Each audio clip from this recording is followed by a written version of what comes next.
The gilded quill did not have customers. It had patrons. It did not have waiters. It had attendants. And it did not have problems, only carefully managed realities. The most carefully managed reality of all arrived every Tuesday and Thursday evening at precisely 7 o'clock. A human storm system in a tailored suit, known to the staff only as the Dragon of Table 7. His real name was Tariq Al-Jamil, a man whose fortune was so vast it had become an abstraction, a number with too many zeros to feel real. But his presence was anything but abstract. It was a tangible pressure, a drop in the room's temperature, a tightening in the chests of even the most seasoned staff. The legend of him was passed down to new hires like a piece of critical safety equipment. Do not make eye contact unless addressed. Do not speak unless spoken to. Do not linger. Do not offer pleasantries. Place the water still, no ice, from the left. Present the menu open to the page with the steak. He would order the steak medium rare with a side of steamed asparagus, no sauce. He would drink 1 glass of water. He would not have dessert. He would pay in cash the exact amount, and he would never, ever leave a tip. The ritual was as rigid and unforgiving as the man himself. To deviate was to invite a quiet, soul-shredding tirade, a verbal evisceration so precise it could make a grown man cry in the dry storage room. More than one promising career had ended at the edge of Table 7. Chloe Sullivan, at 19, was new to the world of managed realities. She was a student of nursing, a practitioner of pragmatism, and she needed this job more than she needed to breathe. Her reality consisted of tuition fees and her mother's mounting medical bills, a weight that made the hushed reverence of the gilded quill feel like a strange, elaborate play. She heard the stories about Mr. Al-Jamil from Marco, a senior attendant with weary eyes and a perpetually pained smile. "He's not a man, he's a test," Marco had told her during her first week, polishing a wine glass until it was invisible. "A test you can only fail. Your job is not to pass. It's to survive. When he arrives, you make yourself small. You become a ghost. Let me or Vincent handle him." Chloe had nodded, absorbing the warning, filing it away with the 8 different types of forks and the correct way to decant a Bordeaux. But she wasn't the type of person who knew how to be small. Her pragmatism was a form of dignity, a quiet insistence on her own solid presence in the world. She didn't seek conflict, but she didn't believe in ghosts, especially not the kind that wore $1,000 shoes. She was a creature of cause and effect, of symptoms and diagnoses. She couldn't look at a man like that and see a dragon. She could only see a sickness, a wound of some kind, festering and deep. It was on her 3rd Tuesday that the carefully managed system broke down. Vincent was out with the flu, and Marco was pinned down by a demanding party of 6 diplomats in the private alcove. The chime above the grand oak doors sounded at 7 p.m., a funereal bell tolling across the dining room. A hush fell. Every attendant froze for a fraction of a second.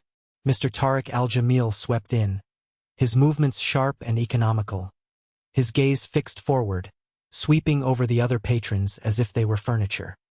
He was a handsome man, in a severe architectural way, with dark, unreadable eyes and a jawline that looked like it had been carved from granite.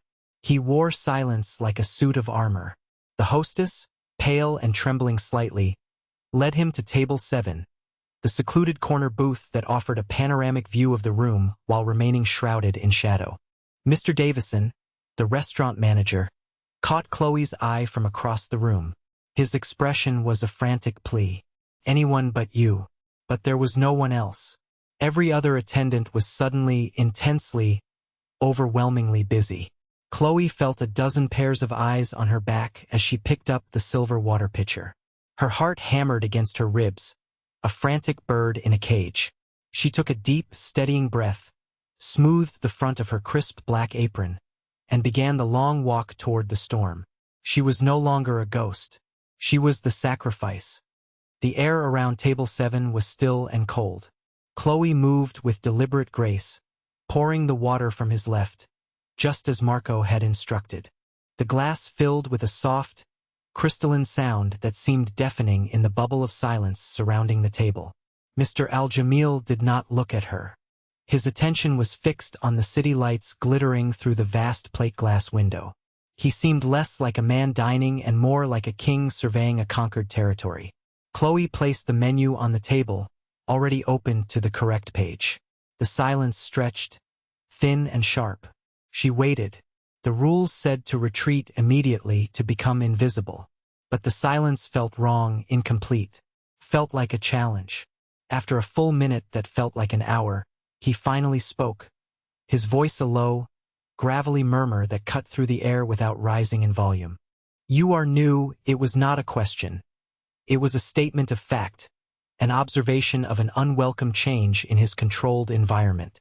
Chloe's training screamed at her to remain silent, to nod, to demur. But her nature, that stubborn core of dignity, refused. "Yes, sir. My name is Chloe." She kept her voice even and soft, professional but not servile. His eyes, dark and piercing, finally flickered from the window to her face. It was like being examined under a microscope. He scanned her features, her simple, neat ponytail, the determined set of her jaw. There was no warmth in his gaze, only assessment. A flicker of something unreadable passed through his eyes. Annoyance, perhaps, or something closer to surprise. He gestured dismissively at the menu she had so carefully presented. "The usual," he clipped, turning his gaze back to the window, the brief, unsettling connection severed. The audience was over. Chloe gave a small, respectful nod, though he was no longer looking. "Of course, sir. The New York strip, medium rare, with steamed asparagus." She confirmed the order quietly, her voice a stark contrast to the palpable tension. He gave no sign that he had heard her, but she knew he had. Every tiny detail was registered, processed, and judged. As she turned to leave, she felt his gaze on her back, a physical weight. It wasn't the leering look she sometimes got from other customers. It was colder, more analytical, as if he were trying to solve a puzzle he hadn't expected to find. Back in the controlled chaos of the kitchen, the chef raised an eyebrow as she placed the order. "The dragon's feeding time?" he asked, his tone laced with gallows humor. "You're still in one piece." Marco appeared at her elbow, his face etched with concern. "You spoke to him. You told him your name." "Chloe, what were you thinking?" "He stated I was new," she replied, her voice steady despite the adrenaline still singing in her veins. It seemed rude not to respond. Marco shook his head, a gesture of profound pity. "With him, rudeness is survival. Politeness is a provocation. You've put yourself on his radar. That's the last place anyone wants to be." The warning hung in the air, heavy and ominous. Chloe spent the rest of the evening acutely aware of Table 7, a black hole of gravity in the corner of her vision, warping the light and energy of the room around it. A week passed, and the incident seemed to fade into the fabric of restaurant lore. Chloe's defiance was whispered about in the staff room, a minor act of rebellion that was either incredibly brave or suicidally foolish. Mr. Davison had pulled her aside the next day, his face a mask of managerial anxiety. "Miss Sullivan," he'd begun, his hands clasped nervously. "Regarding Mr. Al-Jamil, we have a system. The system exists for a reason. It is not to be questioned. Your job is to facilitate a peaceful dining experience. That means you placate, you obey, and you disappear. Do you understand the necessity of this?" Chloe had simply nodded, understanding the fear that drove the policy. The gilded quill ran on the money of men like Al-Jamil, and one man's volatile temper could sink the entire ship. She understood the necessity, but she didn't accept the premise. She couldn't bring herself to believe that any person deserved to be treated as a force of nature, an entity to be appeased rather than a human being to be served. Her mother, a woman who had faced down a grim diagnosis with unshakable grace, had taught her that dignity was not something granted by others. It was something you carried inside you, a small, steady flame that no amount of money or power could extinguish. To become a ghost for a man like Tariq Al-Jamil felt like a betrayal of that principle. Felt like a betrayal of herself. She needed the job desperately, but she was beginning to wonder about the price. The following Tuesday, the dread returned.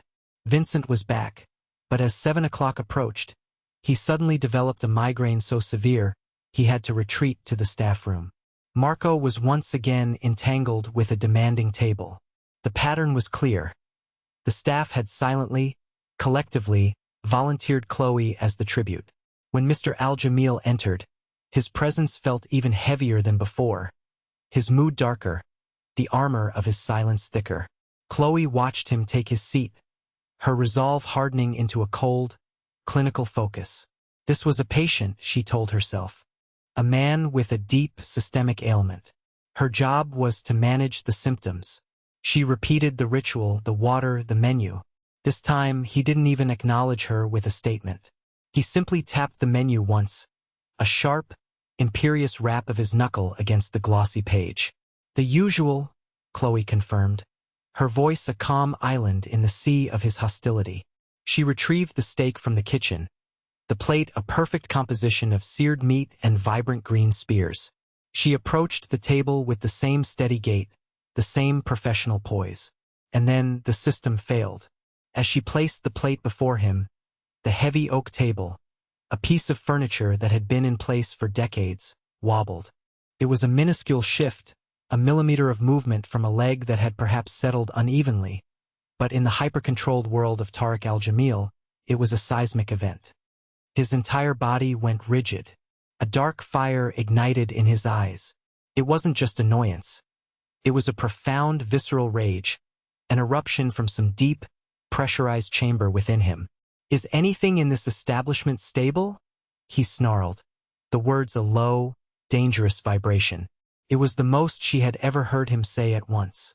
Before Chloe could respond, to apologize, to fix it, his hand shot out. Not at her, but at the table itself. He slammed his palm down flat, a gesture of pure, unadulterated fury. The impact was like a gunshot in the silent dining room.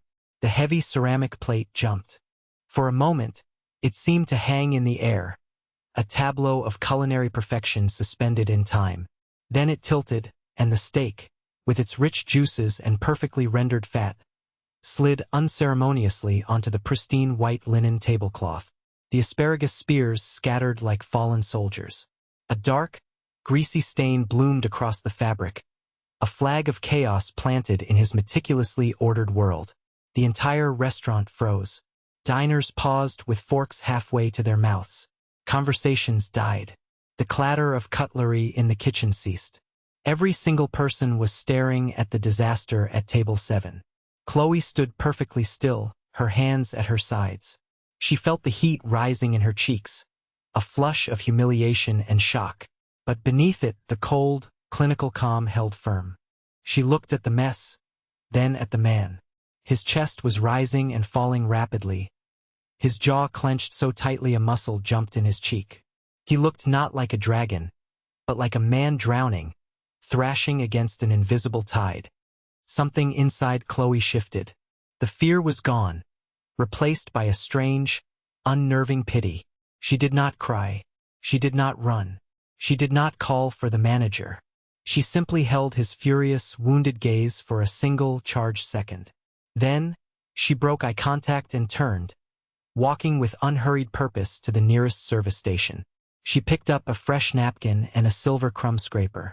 Returning to the table, she began to clean up the mess. She worked in silence, her movements efficient and precise. She used the scraper to guide the ruined steak back onto the plate. She folded the napkin and carefully soaked up the worst of the grease stain. She did it all without a word, without a tremor in her hands. She was not a ghost. She was a professional, doing her job in the face of an unprofessional breakdown. The silence in the room was now absolute, a thick, suffocating blanket. Mr. Al-Jamil watched her, his rage slowly being replaced by a stunned, disbelieving stillness. He had expected hysterics, apologies, a manager's frantic intervention. He had not expected this. He had not expected this quiet, unshakable dignity.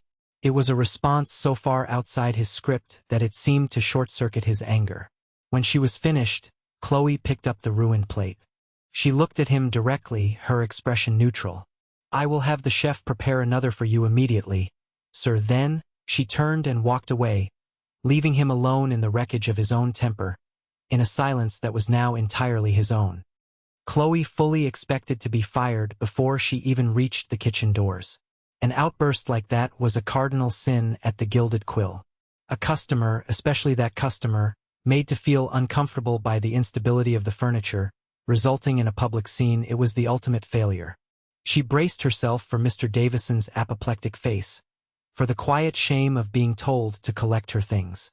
But when she pushed through the doors, the kitchen staff was staring at her with a new kind of expression. The gallows humor was gone, replaced by a sort of stunned respect.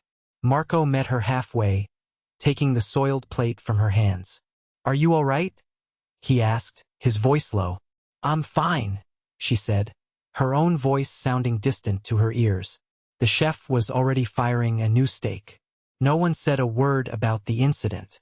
It was as if by not speaking of it, they could collectively pretend it hadn't happened. Chloe served the new steak to a now completely silent and still Mr. Al-Jamil. He did not look at her. He ate 2 bites, then placed his fork and knife down perfectly parallel. He rose, placed a thick stack of cash on the table, and walked out of the restaurant without a backward glance. He was gone before his usual departure time. The storm had broken, leaving behind a strange, electric calm. When Marco cleared the table later, he found the stack of bills. It was far more than the cost of the meal. Tucked neatly at the bottom, separate from the payment, were 5 crisp $100 bills. A tip. A $500 tip from the man who never tipped. Marco brought it to Chloe in the staff room, his eyes wide. "I don't understand," he whispered, holding out the money as if it were a holy relic. "He's never done this." Ever. Chloe stared at the money. It wasn't a reward. Felt more like an apology, or perhaps a payment for something else entirely. For her silence, for her composure, for not treating him like the monster everyone expected him to be. It was the first crack in the armor, the first contradictory piece of data in the diagnosis of Tariq Al-Jamil. It didn't make sense. The cruelty and the quiet, anonymous generosity could not coexist in the same person. It was a puzzle, and the more she thought about it, the less she feared the man and the more she felt an insatiable need to understand him. The $500 was a lifeline. It covered the overdue payment for her mother's physical therapy, easing a knot of anxiety that had been lodged in her chest for weeks. But it also bought her something else, a deeper investment in the mystery of Table 7.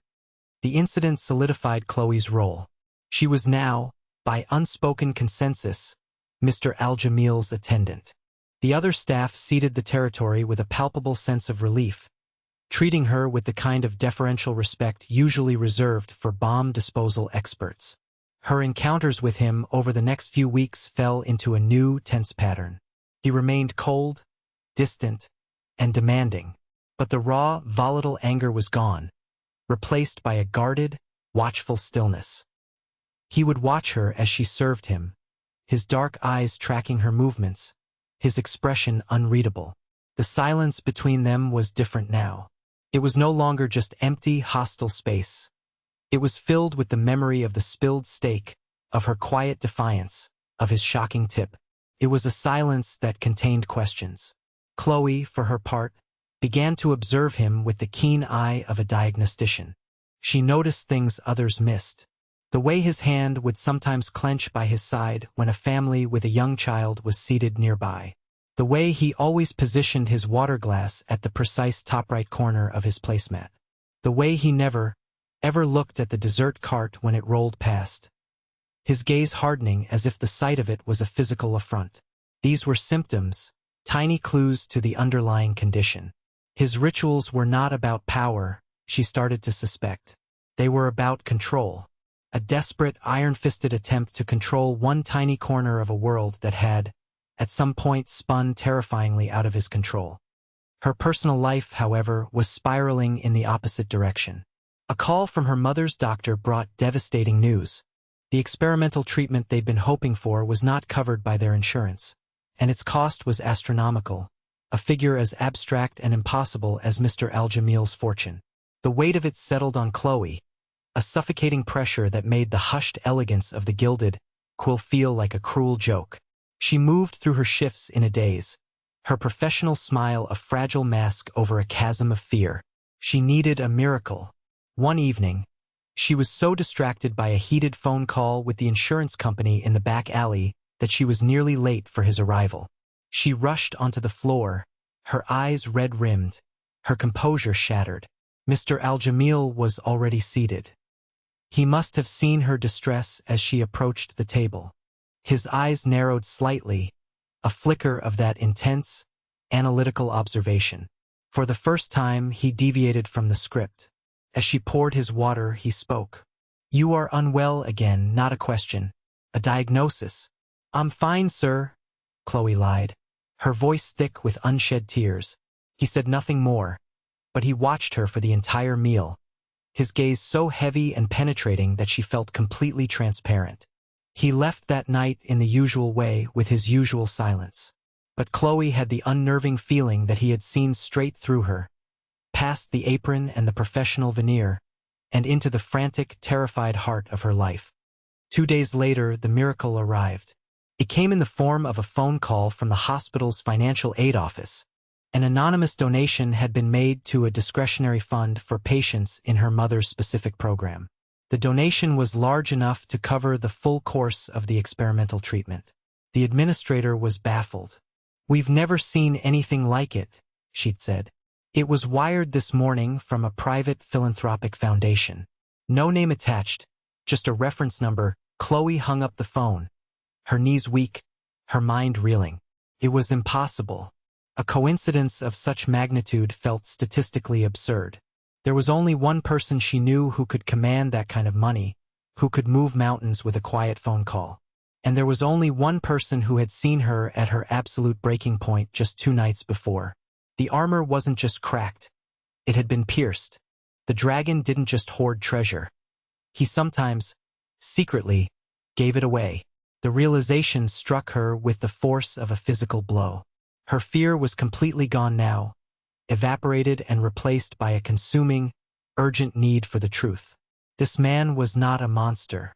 He was a fortress, built of grief and anger, with a deeply wounded person trapped somewhere inside. And for some reason, he had reached through the bars of his own prison to save her. She had to know why. She had to understand the source of his pain, the pain that mirrored her own in its intensity, if not its expression. Her investigation became a quiet obsession. She started with the reference number the hospital had given her. A few hours of careful searching online led her to the Al-Jamil Foundation for Children's Health, a massive charity he had founded.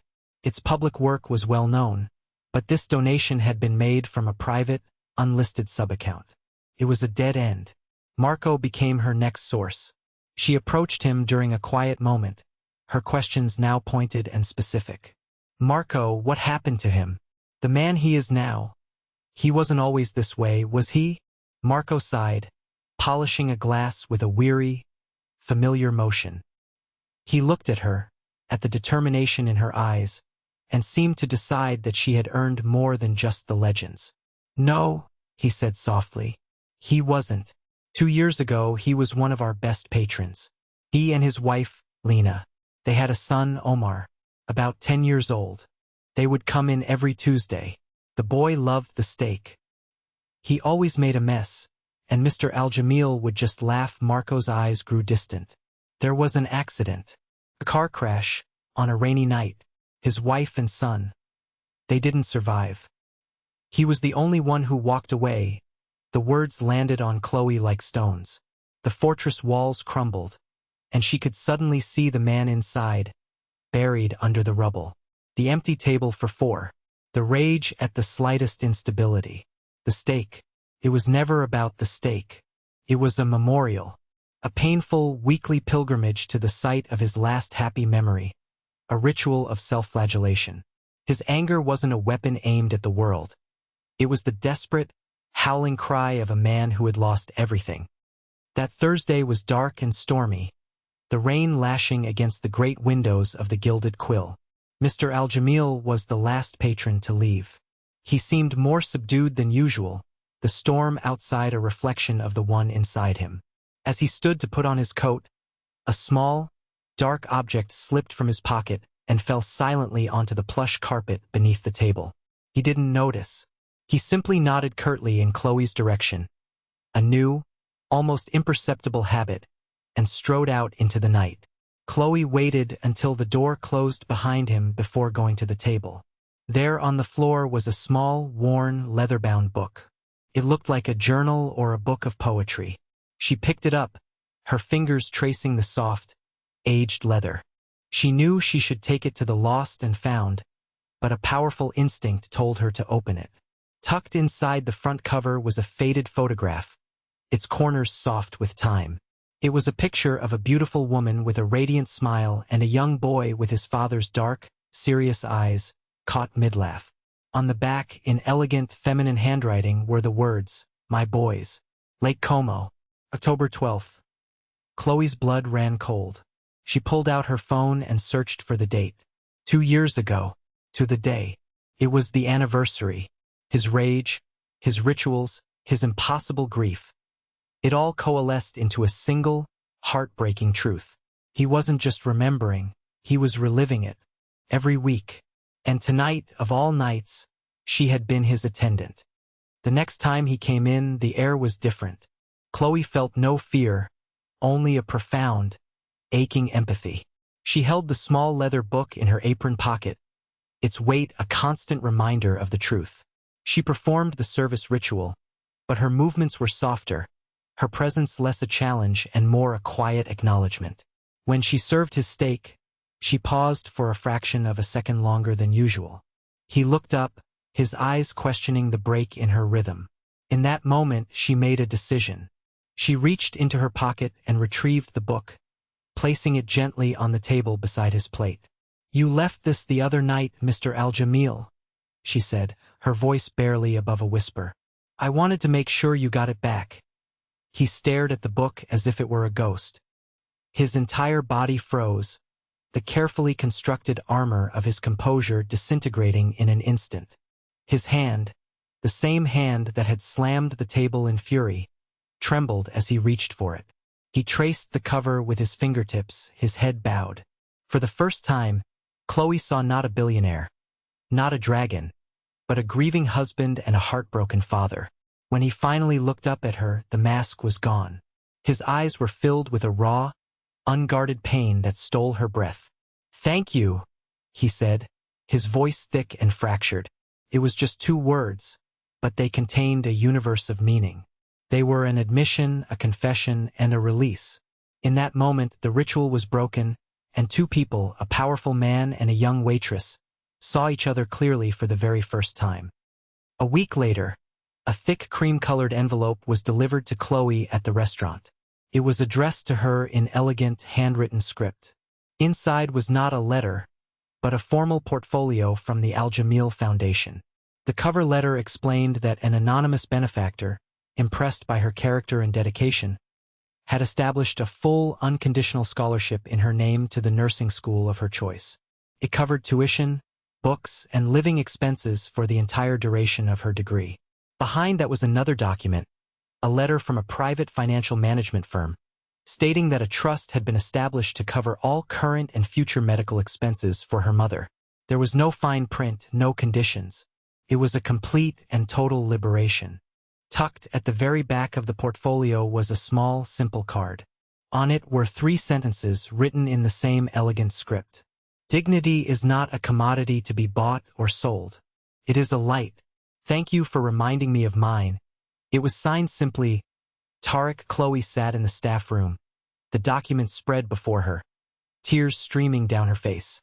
They were not tears of sadness or relief, but of a profound, overwhelming sense of human connection. An act of quiet courage in a dining room had set in motion a chain of events that had saved her family and, perhaps, had begun to save a man from his own grief. Mr. Al-Jamil never returned to Table 7. The ritual was over, but Chloe knew that his absence was not an ending. It was a beginning.